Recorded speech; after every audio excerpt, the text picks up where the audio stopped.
आप कहोगे माता जी पूजा करना, माला फेरना पुण्य।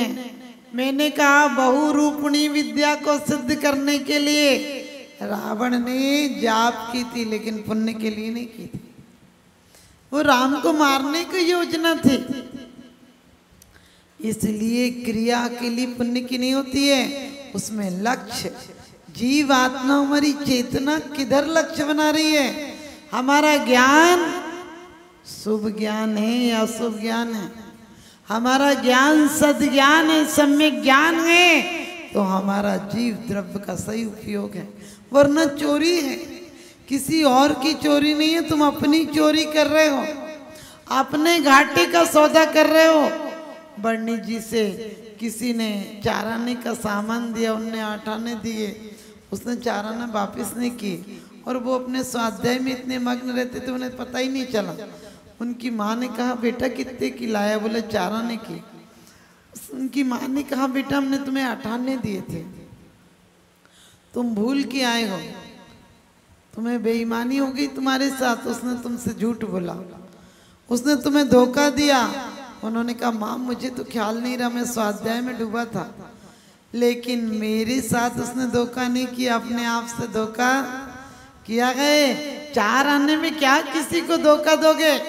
उन्होंने कहा मैं मांगने नहीं जाऊंगा, क्योंकि जितनी देर मांगने में जाऊंगा उतनी देर में तो 2-4 गाथाएं और ही कंठस्थ कर लो। आप भी ऐसे ही ध्यान रखना, जितनी देर में हम आर्तरोध परिणाम करेंगे, जितनी देर में झगड़ा करके अशुभ परिणाम करेंगे, उतनी देर में उस व्यक्ति के प्रति हम दया भाव लाकर शुभ परिणाम भी कर सकते हैं। क्योंकि किसी को अपना बनाओ, किसी को अपना बनाओ तो दिल से बनाओ, जुबान से नहीं। और किसी को क्रोध करना हो तो जुबान से करो, दिल से नहीं। क्यों? क्योंकि गुस्सा तो हम दिल से कर लेते हैं और दोस्त जुबान से बना लेते हैं। कभी कभी लोग कहते हैं आज बहुत अच्छा दिन है, दोस्त से मिलना हो गया। हमने के दुनिया के दोस्तों से मिलते हो, अपनी आत्मा के दोस्त से कब मिलोगे?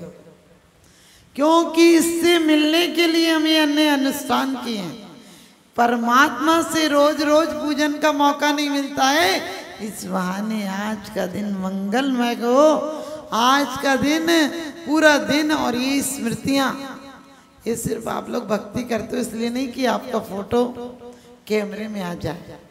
कैमरे में तो डिलीट हो सकता है, कैमरे में चेहरे की फोटो आती है, एक्सरे में तुम्हारे अंदर की कमी आती है। ध्यान रखना, ये द्रव्य पूजन तो तुम्हारा कैमरा है। इस थाली को इधर से उधर कर दो, आगे से पीछे कर दो, पीछे वाले को आगे कर दो, कुछ भी डिलीट हो सकता है। लेकिन एक्सरे में, परिणामों के एक्सरे में कुछ नहीं कर सकते हो। वो तो जिस समय तुम्हारे परिणाम जो आ जाएंगे, तुम घर पर दुकान पर जहाँ रहो, स्मृति रहो, जीवन में पुण्य प्रकाश भरो। और मैं गारंटी से कहती हूँ तुम्हारा बाल बांका नहीं हो पाएगा। और कुछ हो भी जाए, मान लो कुछ अशुभ हमने पूर्व में किया है तो हो भी जाए, तो सुदर्शन सेठ को सूली का सिंहासन हो जाता है। पांडव जलकर मर जाते हैं, लेकिन अपने आप में रखे तो मोक्ष पा लिया। जरा सा भाई का विकल्प आया, भाई का विकल्प आया तो सर्वार्थ सिद्धि का ऐसी घाटे का सौदा नहीं रहा। आकर एक बब्बा नियम से मोक्ष जाएंगे। लेकिन हम और आप कब मोक्ष जाएंगे? कुछ योजना बनाई क्या? जीवन भर उधेड़ बुन में, विरासत में भी क्या दे जाते हो? वसीयत दे जाते हो और दुश्मनी दे जाते हो। जिससे केस चल रहे हो, 1 इंच जगह के लिए 10-10 साल केस करते हो। अरे उतने में तो 10 इंच जगह और नहीं खरीदी जाती। जितना दिमाग और जितनी चीजें, जितना पैसा तुम बर्बाद करते हो, उतने में तो कुछ और जगह आ जाती है। बिल्कुल सत्य घटना है। दादाजी के चाचा जी थे मतलब। तो आप सोचिए, इतने धर्मात्मा व्यक्ति, इतने धर्मात्मा व्यक्ति कि जब घर से दुकान तक जाते थे, लोग रास्ते में खड़े रहते थे कि बाबूजी लड़की की शादी है, पर्चे दे दे के। वो सबकी पूर्ति कर देते थे और वहियों में नहीं उतारने देते थे, क्योंकि फिर कर्जा हो जाएगा, देने का क्या मतलब। और देखिए उन जब बहुत वैसे थे, बहुत संपन्न थे, तो 7 दिन उनके यहाँ जब शादी होती थी तो जीवन भर चलता था।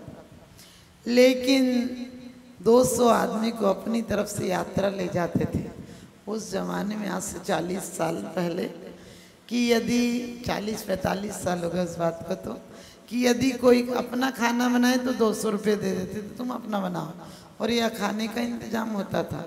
और लेकिन जब शिखर जी पर गए, इतने सज्जन कि जैसे कोई मकान पीछे बन रहा था तो लोग कहते थे कि वो ऐसे कर रहा है, जाम नाली कर रहा है, अब कुछ करो तो कोर्ट में केस दे दो, या किसी को माने सूचना दो, कुछ करो। तो वो कहते थे भैया इतनी मेहनत करोगे, इससे अच्छा तो अपनी नाली निकाल दो, अपनी तरफ से खोद के नाली निकाल दो, काहे को इतने परेशान हो रहे। वो बहुत सज्जन और बहुत धर्मात्मा। धर्मात्मा का मतलब आप लोग सोचते हैं धर्मात्मा वो है जो खूब सारी पूजाएं करता है, धर्मात्मा वो है जो खूब व्रत उपवास करता है, वो भी धर्मात्मा है। लेकिन सब आप धर्मात्मा बन सकते हो। अपने द्वारा किसी का बुरा मत होने दो, अपनी तरफ से किसी का भी कोई कष्ट हो ऐसा काम मत करो। और ऐसा नहीं कि कोई को शराब पीना, तुम कहने लगे इसको कष्ट होगा हम शराब पिलाने चलते, नहीं। व्यसन, कसाय और पाप में किसी का साथ मत देना। तो इसी प्रकार से जब वो शिखर जी गए और बेटे की 15 दिन बाद शादी थी, तो दादी ने बहुत मना किया कि नहीं जाओ, अभी नहीं चलो, फिर बाद में शादी के बाद चलेंगे। तो कहने लगे अपन को इतना काम थोड़ी ना है, मुनीम गुमास से काम करेंगे, लेकिन मेरी साल टल जाएगी, यानी दूसरा साल लग जाएगा जो भी उनकी तारीख होगी। कहने लगे हमें तो इसी में जाना है, संसार के काम तो चलते रहते हैं, क्योंकि कहते हैं कि जिंदगी में साधना का मुहूर्त निकल जाएगा फिर नहीं आएगा। लेकिन उनके परिणाम देखो, बहुत ही भद्र परिणाम थे। और जब तक वो रहे तब तक 60 गाय बछड़ी जो होती है वो थी। हम बच्चे थे तो कभी कभी गिनते थे कि इतनी निकल गई, इतनी निकल गई। बगल में एक ही दीवार थी, तो ध्यान रखना। लेकिन शिखर जी गए तो चलते ही गंधर्व नाला तक पत्नी से कहने लगे कि कोई यहीं पर मर जाए तो। दादी जी बोली इससे अच्छा और क्या हो सकता है। उसके बाद फिर ऊपर जाकर फिर बोले कि वो दिन कितना पुण्यशाली होगा जब यहीं रह जाएंगे।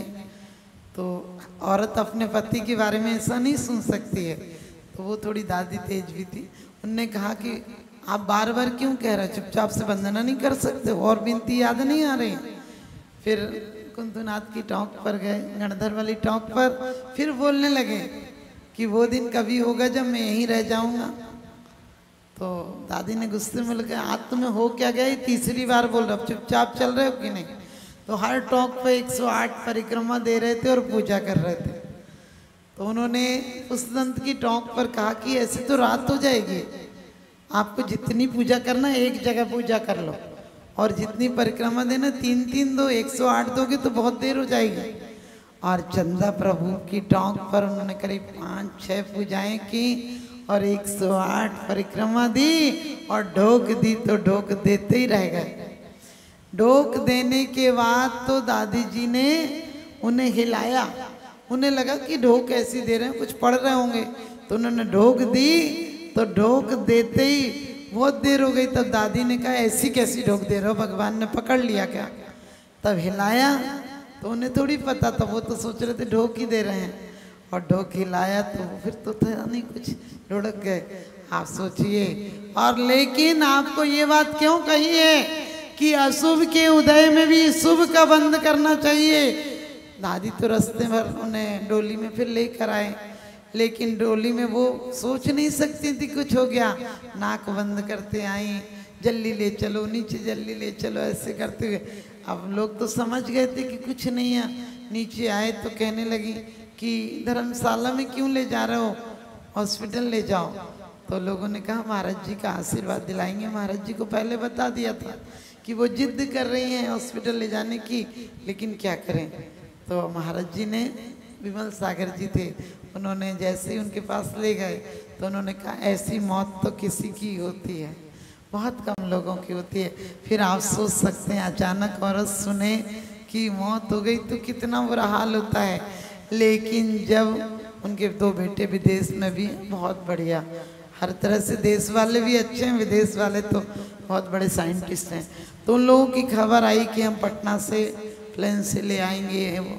लेकिन आप ध्यान रखना, जैसे ही उनको ले जाने का घर प्रोग्राम बनने लगा, गाड़ी उड़ी आ गई, वैसे ही उन्होंने हिम्मत का परिचय दिया और कहने लगी, ये बार बार कह रहे थे कि वो दिन कब आएगा जब मैं यहीं रह जाऊंगा, तो अब इनकी मिट्टी को गांव नहीं ले जाना, इनको इनकी भावना पूरी करूंगी। और इतने भाव थे कि वो दिन कब होगा जब यहीं से सिद्धशिला मैं भी जाऊंगा, तो जीव भी उत्पन्न नहीं करने, किसी बेटों का इंतजार नहीं करना। ध्यान रखना, अशुभ में भी शुभ का बंद हो सकता है, लेकिन आप सबको ये नहीं सोचना अपन होते तो क्या कहते, शिखर जी भी कोई काम आई क्या, नहीं। हमें द्रव्य से भी भाव से भी पुण्य बंद करना है। और जिस क्षेत्र में रह रहे हो, 24 साल हो गए, 25 साल हो गए, 50 साल हो गए, कितनी देर कितनी द्रव्य क्षेत्र, यानी द्रव्य से कितना पुण्य किया तुमने, जीव द्रव्य को कितना पुण्य में लगाया, चेतना को कितना सुपरिणामों में लगाया, और जिस क्षेत्र पर हो उस क्षेत्र पर कितने पुण्य के कार्य किए होंगे।